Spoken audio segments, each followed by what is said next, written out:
में तो दीवानी बनी। तो क्या हुआ? अब मुझे बताओ, आप कंगन कहाँ पहनते हो? बोल चूड़िया, कंगन कहाँ पहनते हो?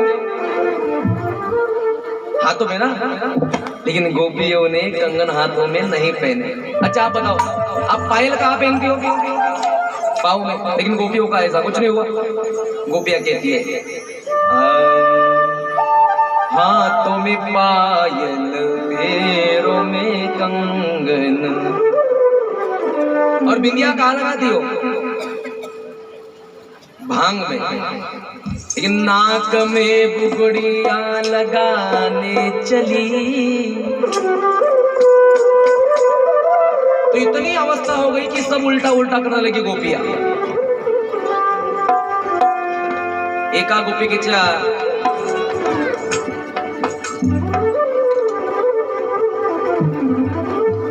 मुलीचं नाव होतं हरणी।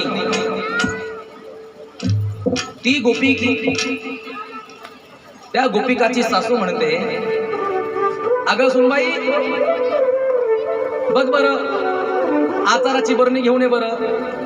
ही आचाराची बरणी घेण्याकरता गेली शिंक्यावर। हिने काय केलं, आचाराची बरणी खाली घेतली आणि वर हरणीला ठेवली। आचाराची बरणी सासूबाईला दिसली पण हरणी काही दिसेनाशी झाली। सासूबाई विचारतात, का ग पोरी, हरणी कुठं आहे? पण हे काय कडीवर? अगं वेळी झाली का, तुझ्या कडीवर बरणी आहे। तिने पाहिलं, खरंच काखेत बरणी आणि शिंक्यावर हरणी। ही अवस्था गोपिकांची झाली। ऐसा वेणू वाजविला हरणे गबाईनी, संसार गेली बोलून।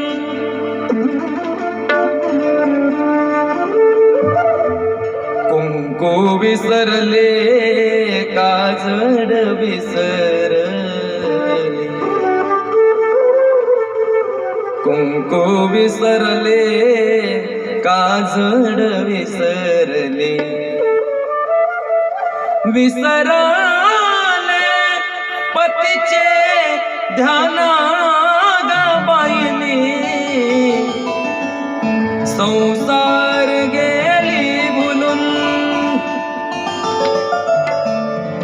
तो ऐसी मुरली बजाई प्रभु ने कि गोपियां संसार के होश भूल गई। हरिने माझे हरिले चित्त, फार वित्त विसरले, आता कैसी जाऊ घरा, नोहे बरा लौकिक। प्रभु अब हम घर नहीं जाएंगे। तो उस निधि वन में, वृंदावन में, जमुना जी के तट पर भगवान परमात्मा गोपियों के साथ रास रचाने लगे। सभी के बीच में भगवान श्री कृष्ण प्रकट हो गए। मधुर राधा कृष्ण की झांकी है। चारों ओर लाखों संख्या में गोपियां हैं, और जितनी गोपियां हैं उतने कृष्ण भी है। जब भगवान गोपियों के साथ रास कर रहे थे, गलबहिया देकर, तब गोपियों के मन में थोड़ा सा अभिमान हो गया। गोपियों के मन में किंचित गुमान हो गया। अभिमान और मान में थोड़ा अंतर है। अभिमान और मान, राधा रानी को मान हो गया और गोपियों को अभिमान हो गया। अभिमान होता है शरीर का और मान होता है आत्मीय के प्रति रूठना, इसे मान कहते हैं। मतलब जर तुम्ही तुमच्या पतीविषयी रुसल्या तर तो अभिमान म्हटलं जाणार नाही, कारण तुमचे पती तुमचे आत्मीय आहे, तुमचे जवळचे आहे, त्याला मान म्हणतात। तो राधा रानी रूठ गई कन्हैया जी से, और गोपियों को हो गया अभिमान। तो गोपियों को अभिमान हो गया कि हमसे ज्यादा सुंदरी कौन हो सकती है। शायद हमारे सौंदर्य पर मोहित होकर कृष्ण हमारे संग रास रचा रहे हैं। उन्हें ऐसा अभिमान हो गया। राधा रानी को मान हो गया कि हम में और गोपियों में कोई अंतर ही नहीं रखा कृष्ण ने। जैसे गोपियों के साथ रास रचा रहे हैं उसी प्रकार हमारे साथ भी रास रचा रहे हैं। इन गोपियों के सौभोग मद को हटाने के लिए किशोरी श्री राधा जी की परम प्रसन्नता के लिए राधा रानी को साथ लेकर भगवान अंतर्धान हो गए। बोलिए श्री रास रासेश्वर भगवान की। तो ये सारी गोपियां मिलकर कृष्ण को खोजने लगी। कहां गए कृष्ण, कहां गए कृष्ण, कहां गए कृष्ण, कृष्ण मिल ही नहीं रहे। कन्हैया कहां चले गए आप हमें छोड़कर? कन्हैया, कन्हैया रे कन्हैया रे, कन्हैया रे जग जेठी। कन्हैया कहां गए? एक बार तो मिलो कन्हैया, हमसे कोई गलती हो गई क्या कन्हैया? सारी गोपियां रोने लगी। गोपियों की अवस्था ऐसे हो गई सज्जनों कि गोपियों के प्राणाधार कृष्ण नहीं दिख रहे थे, इसलिए गोपियां एक दूसरे के गले में पड़कर रोने लगी। तो गोपियों ने कृष्ण को मनाने के लिए एक गीत गाया, जिस गीत का नाम है गोपी गीत। तो आओ हम भी एक दो पद गोपी गीत का गाए। सभी ने अपनी आंखें बंद करके भगवान श्री कृष्ण को बुलाना है। जयति तेधिकम् जन्मना व्रज श्रयत इंदिरा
गोपियों ने भगवान के वियोग में ये कन्हैया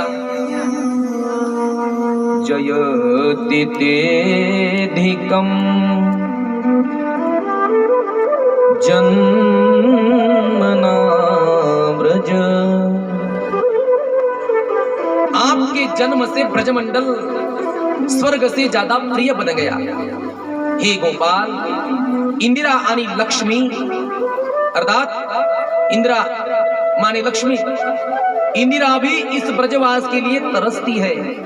ऐसे ब्रज में आपने हमें सौभाग्य से वास दिया और आप ऐसे हमें छोड़कर क्यों चले गए प्रभु?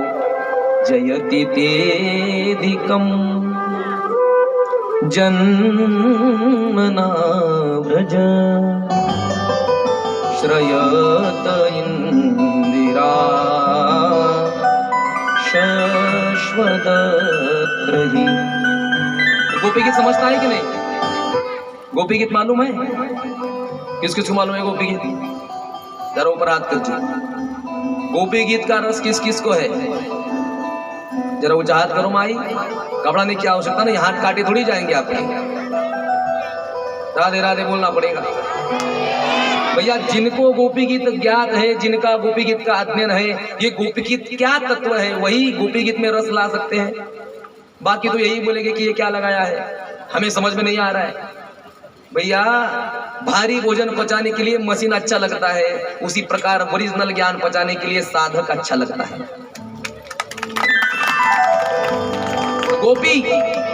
गोपिया कहती है प्रभु शरदोदाशयी साधु जात सरसी जोदर श्री हे कन्हैया, यदि इस प्रकार छोड़ के जाना ही था, इसी प्रकार यदि हमें विरह रूपी अग्नि में जलाकर भस्म कराना था, तो कालिया के विषैले जल से हमें क्यों बचाया?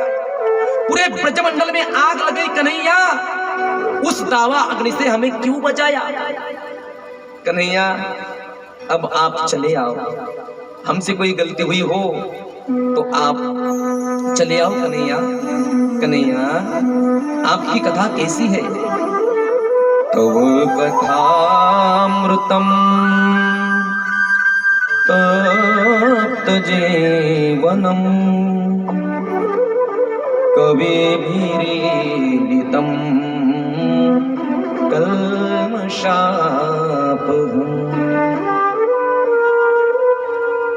आपकी कथा हजारों दुखों का नाश करने वाली कन्हैया। श्रवण मंगलम श्रीमदाततम भुवि गृह्णन्ति ते भूरिदा जना। इसलिए कन्हैया जब तक शरीर में प्राण है कन्हैया, तब तक तुम्हारा वास हमें चाहिए। कन्हैया आप हमें इस प्रकार छोड़कर ना जाए।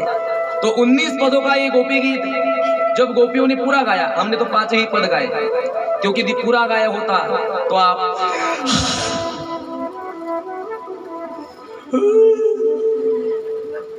यदि पूरा गाया होता तो आपकी स्थिति ये हो जाती, क्योंकि आपको इसमें का कुछ समझ नहीं आ रहा है।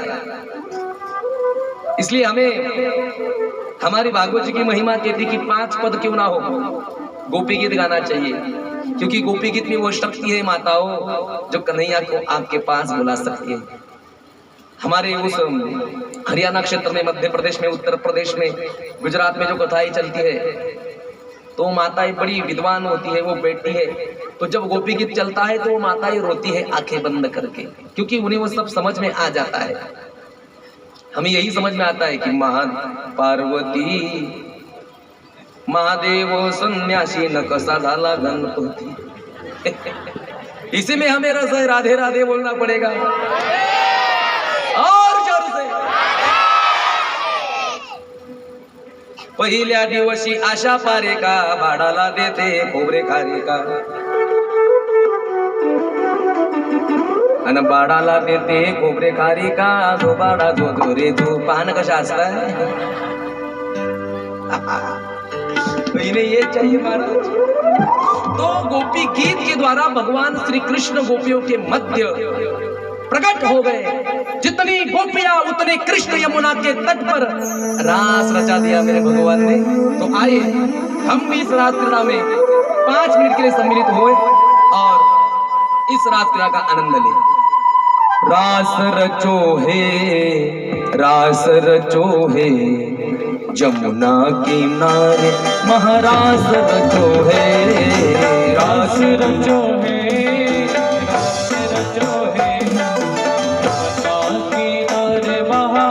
श्री राधे। रास रचो है जमुना किनारे महारास रचो है। रास रचो है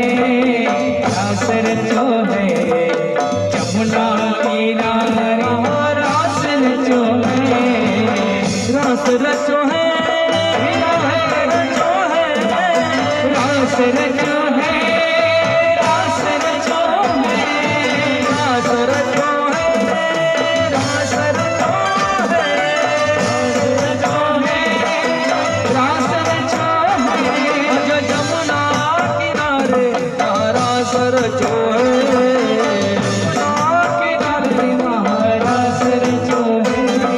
रास रचो है रास रचो है।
ए गो श्री राधे मन मेरो बन गयो सखी रे पावन वृंदावन मन मेरो बन गयो सखी रे पावन वृंदावन हे मन मेरो बन गयो सखी रे पावन वृंदावन हे मन मेरो बन गयो सखी रे पावन वृंदावन हरि बोल।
रास रचो है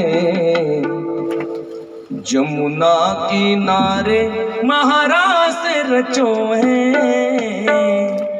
तो यमुना के तट पर निधि वन में ऐसा राज रचाया मेरे श्याम सुंदर ने गोपियों के संग।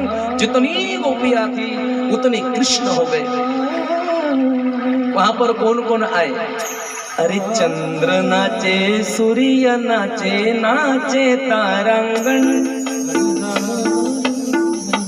मन मेरो बन गयो सखीरी पावन वृंदावन। ओ मन मेरो बन गयो सखीरी पावन वृंदावन। इसके बाद कौन कौन आया? अरे ब्रह्मा नाचे, शंकर नाचे, नाचे नंदी संग। ब्रह्मा नाचे, शंकर नाचे, नाचे नंद संग। ब्रह्मा नाचे, शंकर नाचे, नाचे नंदी संग। ब्रह्मा नाचे, शंकर नाचे, नाचे नंद संग। मन मेरो बन गयो सखीरी पावन वृंदावन। प्यारे मन मेरो बन गयो सखीरी पावन वृंदावन। मन मेरो बन गयो सखीरी पावन वृंदावन। प्यारे ओ मन मेरो बन गयो सखीरी पावन वृंदावन। कृष्ण नाचे, गोपी नाचे, नाचे गोपी चंद। मन मेरो बन गयो सखी रे पावन वृंदावन। मन मेरो बन गयो सखी रे पावन वृंदावन। ओ मन मेरो बन गयो सखी रे पावन वृंदावन। तो इतना रास रचाया हमारे श्याम सुंदर ने। तो इस रास को देखकर सुखदेव जी कहते हैं, राजा रासोत्सव संप्रवत्तो गोपी मंडल मंडित योगेश्वरेण कृष्णेन तासां मध्ये द्वयोर्दयो। आज इतना रास रचाया कि गोपियां थक गई, लेकिन इस रास में और एक कोई आया था। तो पार्वती माता इस रास में आने के लिए निकली। तो पार्वती मैया को भोलेनाथ कहते, अरे पार्वती कहां जा रही हो? बोले भगवान, यमुना जी के तट पर वृंदावन में उस निधि वन में मेरे श्याम सुंदर ने गोपियों के साथ रास रचाया है। मैं भी उस रास क्रीड़ा में सम्मिलित होने के लिए जा रही हूं। मैं भी उस रास क्रीड़ा का आनंद लेने जा रही हूं। तो भगवान भोलेनाथ पार्वती मैया से कहते, हमें नहीं साथ लेके चलोगी? तो पार्वती कहने लगी, भोलेनाथ हम आपको कैसे साथ लेके चले? क्योंकि उस रास में तो केवल गोपियां होगी और अकेले श्री कृष्ण होंगे, तो हम आपको साथ नहीं ले जा सकते। कि एक दिन ओ भोला भंडारी, एक दिन ओ भोले भंडारी,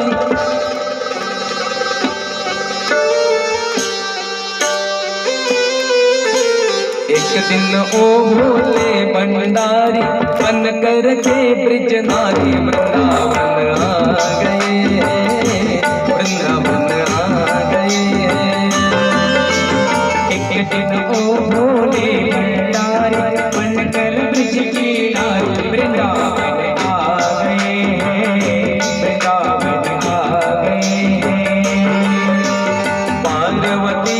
मना के हारी, पार्वती भी मना के हारी, न माने त्रिपुरारी वृंदावन आ गए, वृंदावन आ गए, वृंदावन आ गए, वृंदावन आ गए। तो भोलेनाथ को पार्वती माता कहने लगी, भोलेनाथ आपको हम कैसे ले जाए? सुनो जरा, हमारी बात मानो, आप रास में नहीं आ सकते हो। नहीं पार्वती, हम तो रास में आएंगे। ओ मेरे भोले स्वामी, कैसे ले जाऊं तुम्हें संग में, तुम्हें संग में। मोरे भोले स्वामी कैसे ले जाऊं अपने संग में, अपने संग में। शाम के दीवाने महापुरुष नहाया उस रास में, उस रास में। शाम के पुरुष न जाए उस रास में, उस रास में। तो भोलेनाथ पार्वती मैया से कहने लगे, पार्वती यदि श्याम सुंदर के सिवा वहां कोई पुरुष नहीं होगा तो ऐसा कर, हे पार्वती मुझे भी गोपी बना दे। तू चाहती है ना वहां गोपी बनकर जाना पड़ेगा, तो सुनो, गोपी बनोगे तो ही कृष्ण मिलेंगे, नहीं गोपी मिलो बनोगे तो कृष्ण नहीं मिलेंगे। तो सभी ने पल्लो सर पर डालो, पुरुष मंडली अपने सर पर रुमाल लो, गोपी बन जाओ। हाँ गोपी बन जाओ, पल्लो लो महाराज, पल्लो। हाँ कि यदि कृष्ण की प्राप्ति चाहिए तो गोपी बनना पड़ेगा।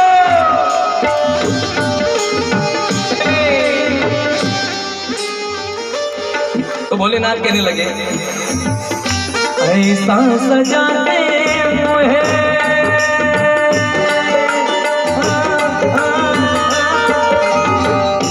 ऐसा सजा दे मोहे कोई न जाने इस राज को, इस राज को। ऐसा सजा दे कोई न जाने इस राज को, इस राज को। हे पार्वती मोहे ऐसा सजा दे, ऐसा सजा दे, ऐसा सजा दे कि कोई इस राज को जान ना पाए। और यदि तुझे श्याम सुंदर ने पूछा कि ये नई गोपी कौन आई, तो श्याम सुंदर से कह देना मैं हूँ, कि मैं हूँ सहेली तेरी, ऐसा बताना ब्रजराज को, ब्रजराज को। मैं हूँ सहेली ऐसा बता दो ब्रजराज को, ब्रजराज को। बना के जोड़ा पहन के साड़ी, बना के जोड़ा पहन के साड़ी, चाल चले मत वाली वृंदावन आ गए, वृंदावन आ गए, आ गए वृंदावन आ गए। ओ भोले भंडारी बनकर ब्रज की नारी, वृंदावन आ गए, वृंदावन आ गए। जय हो हरि बोल।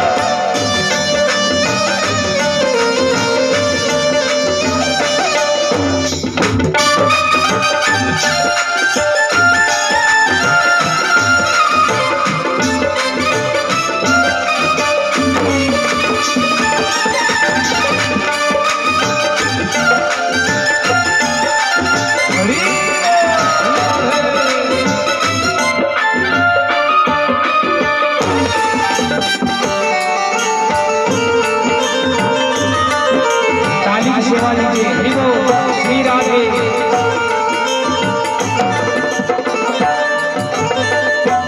तो भोलेनाथ गोपी बनकर महाराज में आ गए,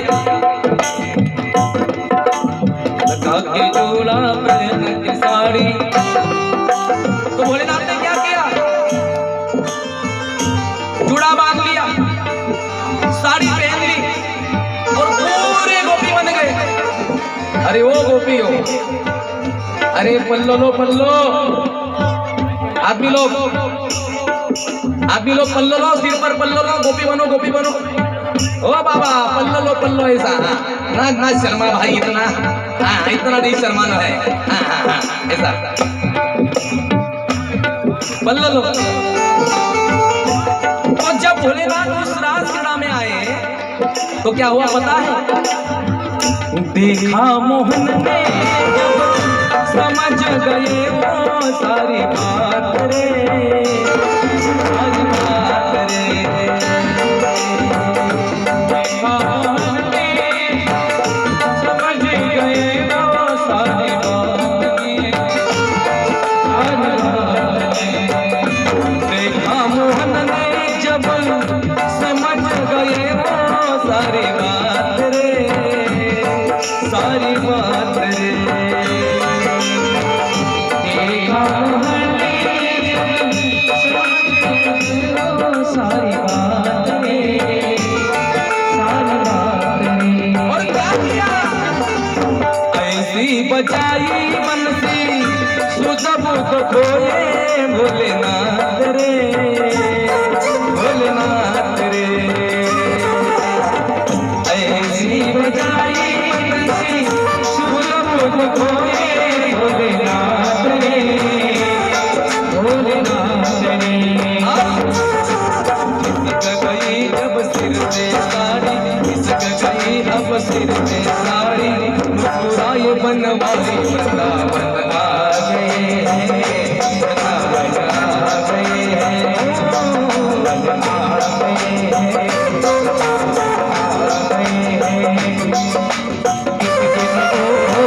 भंडारी बनकर ब्रज की नारी वृंदावन आ गए, वृंदावन आ गए, वृंदावन आ गए। हरि बोल।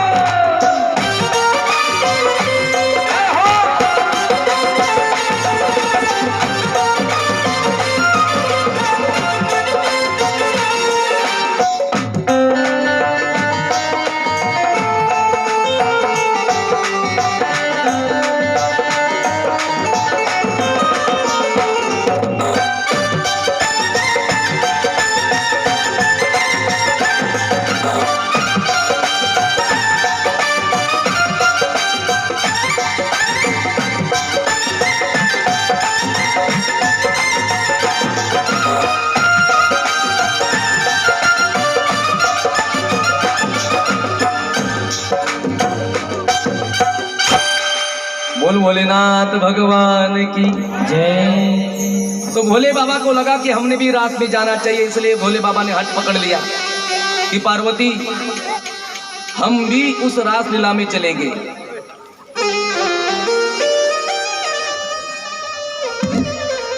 लेकिन पार्वती मैया कहने लगी महाराज आप रास में कैसे आ सकते हो, क्योंकि रास में केवल स्त्री आती है। यदि आपको रास में आना है तो पहले आपको गोपी बनना पड़ेगा। जब तक आप गोपी नहीं बनोगे तब तक आप रास में आने के अधिकारी नहीं रहोगे। तो आप बताओ किसे किसे कृष्ण की प्राप्ति चाहिए? कृष्ण किस किसे चाहिए? जरा ऊंचा हाथ करो। कृष्ण किस किस को कृष्ण होना? यदि आपको ऐसा लगता है कि हमें कृष्ण जीवन में मिल जाए,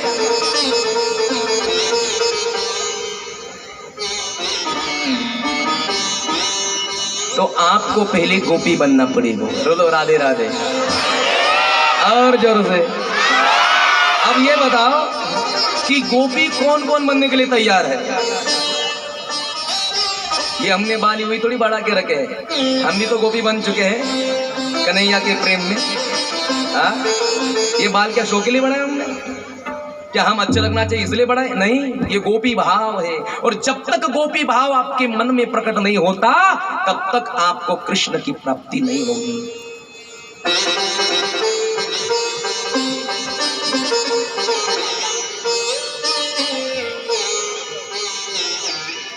तो भोलेनाथ बाबा भी गोपी बन गए। भोलेनाथ कहते हैं अरे ऐसा सजा दे मोहे,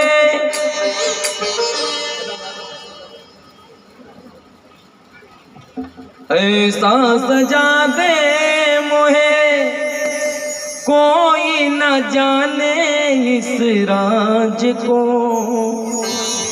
इस राज को।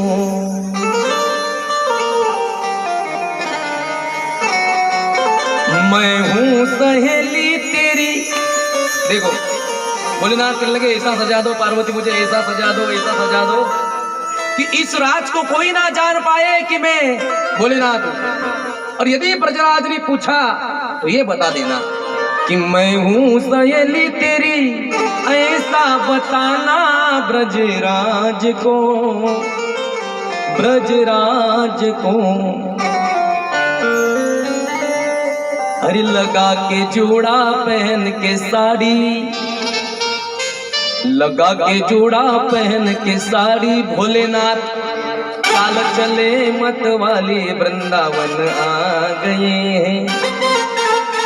और जब भोलेनाथ उस राजपुरा में सम्मिलित हो गए तो क्या हुआ पता है? देखा मोहन ने जब तो श्याम सुंदर समझ गए कि ये भोलेनाथ आए हैं। देखा मोहन ने जब समझ गए वो सारी बात रे, सारी बात रे।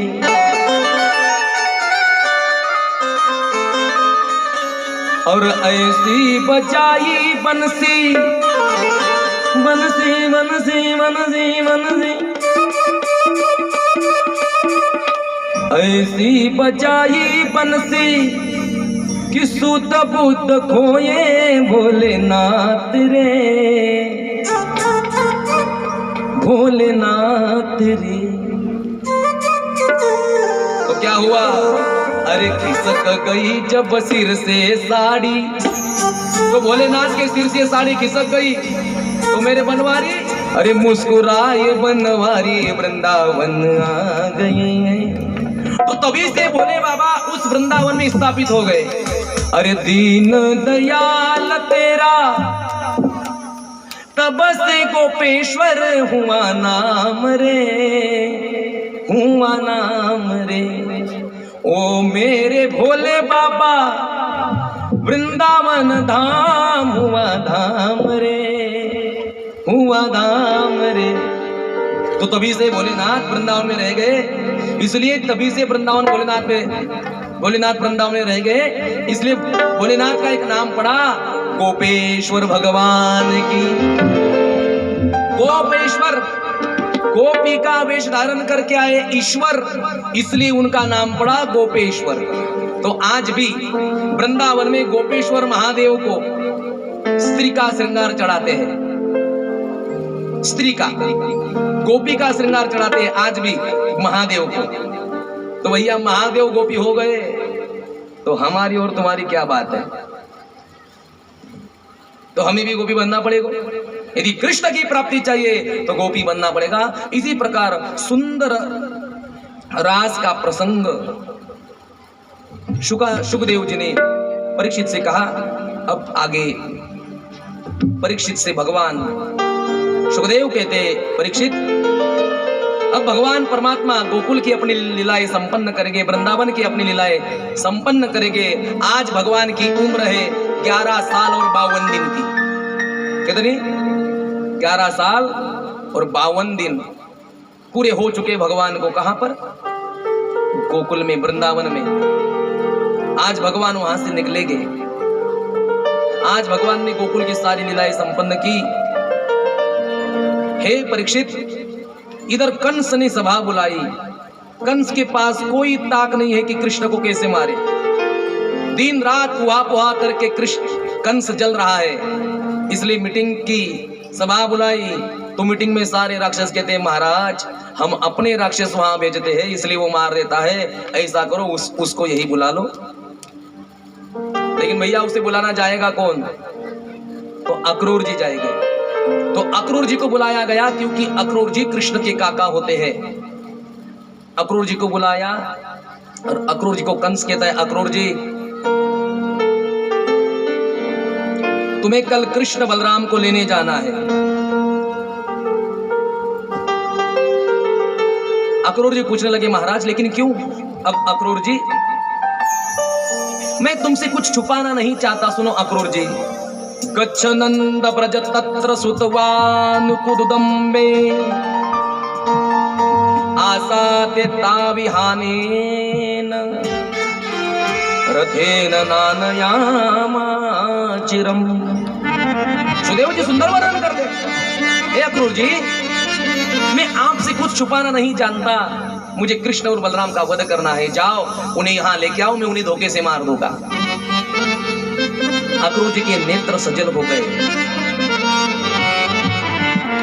नारद जी ने कंस को भड़का दिया, कंस ने अक्रूर को बुलाया, अक्रूर जी के नेत्र सजल हो गए कि आज मेरा कितना अहोभाग्य है कि मैं कन्हैया को लेने जाऊंगा।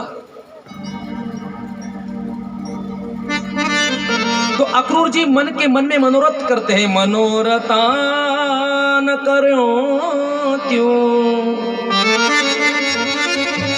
चेर जनो दैवहता नपि युज्यते हर्ष शोकाभ्या तथाप्याज्ञा करोमि ते। अपने मन में मनोरथ करते हुए अक्रूर जी उस रथ को निकालते हैं और अक्रूर जी मनोरथ करते हुए कहते हैं, आज होईल माझ्या जन्माचे सार्थक वैकुंठ नायक पाहिल मी। अक्रूर जी कहते हैं, आज मेरा जन्म सफल हो जाएगा क्योंकि मैं आज वैकुंठ के नायक को देख लूंगा। अक्रूर जी का रथ 25 मिनट में मथुरा से गोकुल पहुंचने वाला था। अक्रूर जी के नेत्र सजल हो गए। आज वृंदावन की सीमा आरंभ होती है, वहां से अक्रूर जी रथ के नीचे कूद पड़े। मेरे बाल कृष्ण प्रभु गऊ चराकर लौट रहे थे, तो अक्रूर जी को जैसे ही कृष्ण ने देखा तो मन में प्रसन्न हुए और कहने लगे, अरे काका जी आ गए, दाऊ भैया काका जी आ गए। महात्मा अक्रूर जी तो भाव विभल हो रहे हैं। आज पहली बार उनके चरणों में प्रणाम किया अक्रूर जी ने और कन्हैया के चरणों में प्रणाम करके अक्रूर जी काका को कन्हैया भी प्रणाम करते हैं। वहां एक विलक्षण दिखा, गायीचिया मागे कृष्णाची पाऊले अक्रूरे घातले लोटांगण। तो अक्रूर जी ने उस गौ माता के खूर में कृष्ण की जो पद चिन्ह थे, उस पद चिन्ह की रज ली और अपने मस्तिष्क को लगाई और उस पद चिन्हों पे लोटांगन अर्थात लेट लिया। आज सारे ब्रजवासी कह रहे हैं कि कोई परदेसी आया है, कोई परदेसी आया है, कोई परदेसी आया है। शाम को नंद बाबा ने अक्रूर जी को भोजन कराया। भोजन आदि से निवृत्त होकर नंद यशोदा अक्रूर जी के पास बैठे हैं। इधर पूरे वृंदावन में समाचार फैल गया कोई परदेशी आया है। रात्रि में नंद बाबा ने पूछा, कहिए अक्रूर जी कैसे आना हो?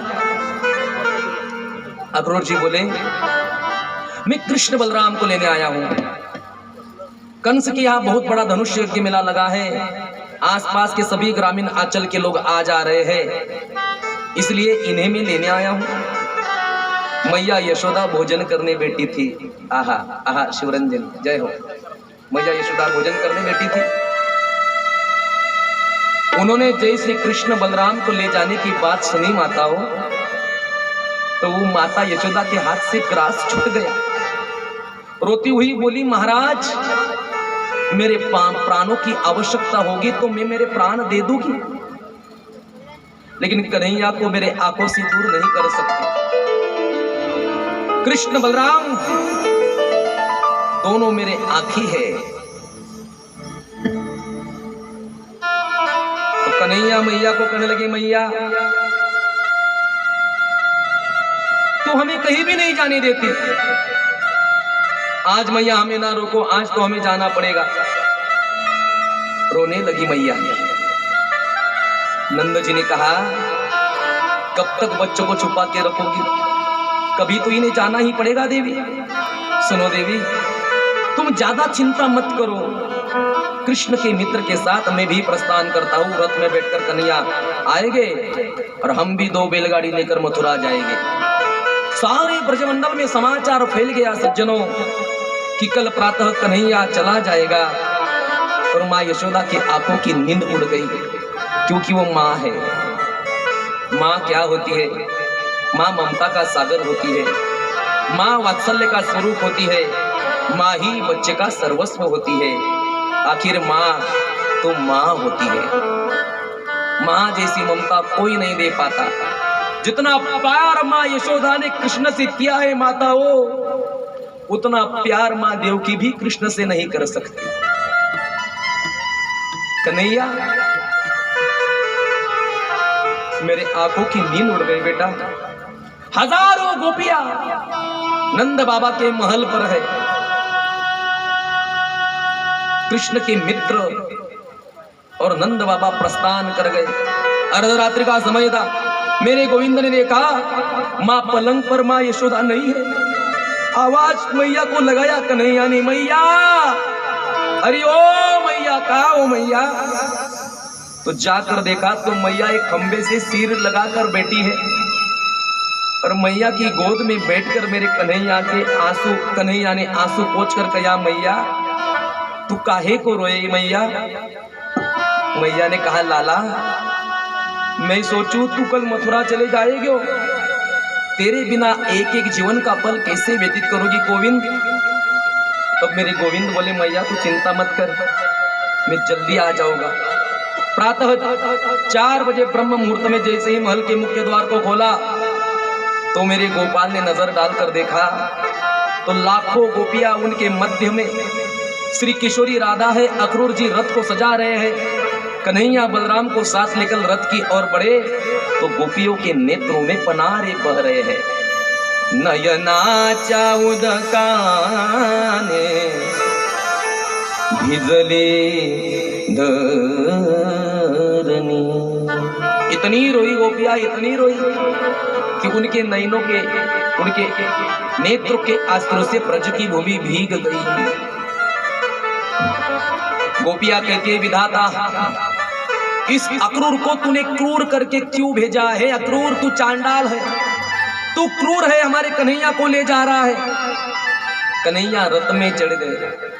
अब कन्हैया प्रस्थान कर रहे हैं, लेकिन जब कन्हैया व्रत पर चढ़े, रथी तड़ले वन माड़ी अंकात गोकुड़ी।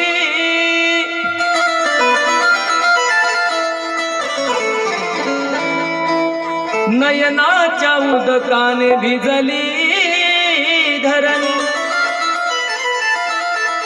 सारी गोपियां रो पड़ी, रथ पर चढ़ गए और भगवान अक्रूर जी से कहते हैं, अक्रूर जी इस रथ को तेजी से चला। जब रथ चलाने लगे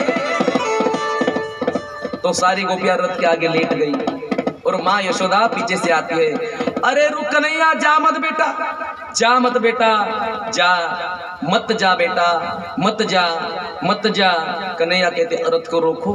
रथ को जब रोका तो माँ यशोदा कहते, कन्हैया अब मैं समझ गई हूँ मैं तेरी सच्ची माँ नहीं हूँ, मैं तेरी सच्ची माँ नहीं हूँ कन्हैया। और कन्हैया तू भी सोचेगा ये कैसी मैया है जिसने मुझे माखन नहीं खाने दी हो, जिसने मुझे उकल से बांधा, जिसने मेरा कान पकड़ा, जिसने मुझे छड़ी से मारा। कन्हैया मुझे आज ऐसा लग रहा है बेटा कि मैंने तुझे उकल से बांधा, छड़ी से मारा, इसलिए तू मुझे छोड़कर जा रहा है। कन्हैया मैं तेरी माँ ना सही कन्हैया, लेकिन एक ग्वालन हूं कन्हैया। इस ग्वालन की ओर से यदि कोई गलती हो गई हो कन्हैया तो हमें क्षमा कर देना कन्हैया, हमें क्षमा कर देना। अब कन्हैया हम तुम्हारे बिना नहीं जी सकते। तो माँ यशोदा का सांत्वन करते हुए एकदम भगवान परमात्मा निकले हैं। राधा रानी आगे मिलती है। राधा रानी कहती, कन्हैया यदि जाना ही था तो प्यार क्यों दिया? तो भगवान राधा रानी से कहते, राधा मेरी सबसे प्राण प्रिया मुरली में तुम्हें सौंप के जा रहा हूं।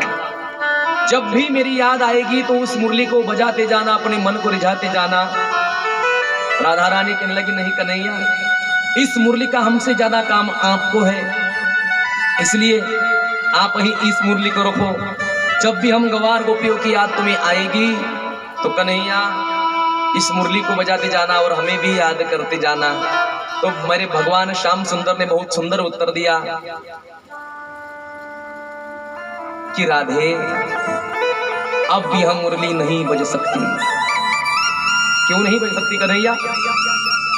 क्योंकि ये मुरली तभी बजती है जब मेरी राधा रानी मेरे सामने होती है, और जब मेरी राधा रानी मेरे सामने नहीं होती तो इस मुरली के स्वर नहीं निकलते। राधे, कितना प्रेम था राधा रानी के प्रति भगवान श्री कृष्ण का।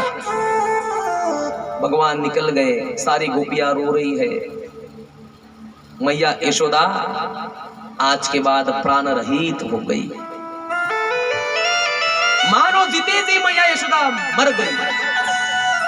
और आज कन्हैया कंस की नगरी मथुरा में पहुंचे हैं तो धोबी घाट पर गए। उस धोबी से कन्हैया ने अपने मित्रों के लिए कुछ वस्त्र मांगे। अरे धोबी मामा, कुछ वस्त्र मिलेंगे? तो धोबी कहने लगा, अरे जाओ ग्वालो, मुंह धो के आओ।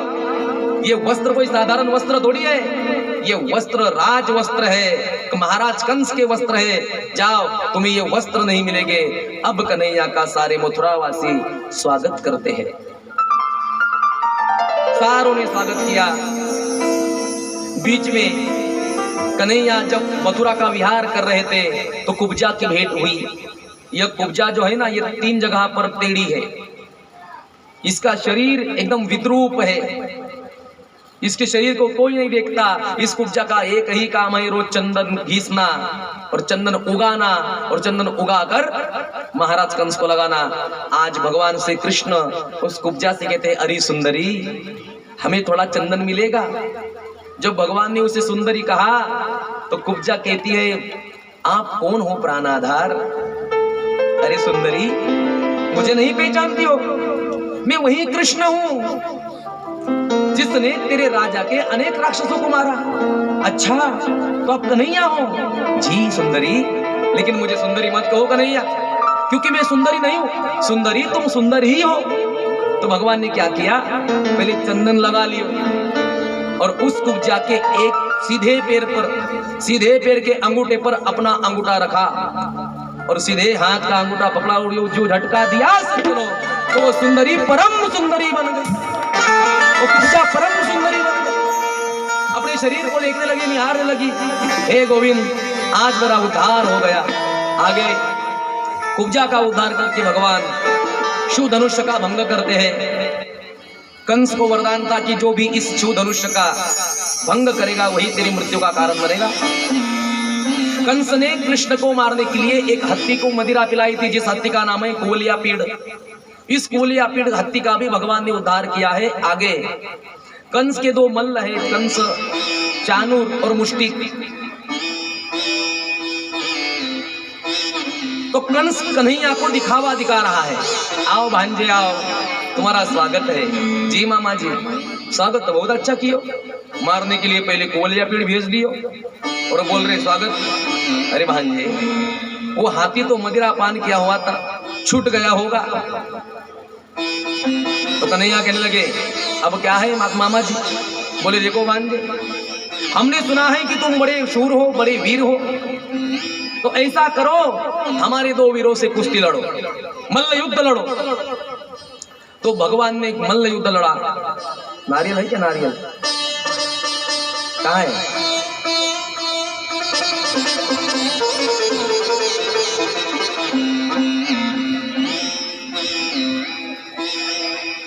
तो भगवान ने जो मल्ल युद्ध लड़ा, तो भगवान चाणूर के साथ लड़ रहे हैं और बलदाऊ मुष्टिक के साथ लड़ रहे हैं।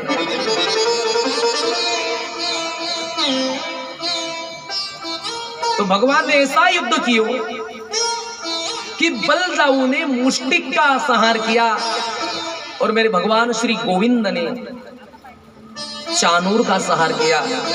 दोनों मल्लों को मार दिया, दोनों राक्षसों को मार दिया। अब कंस कहने लगे, आओ भांजे, मेरे गले लग जाओ। इस कंस को लगा कि इसको गले में गले लगाएंगे, गले मिलाएंगे।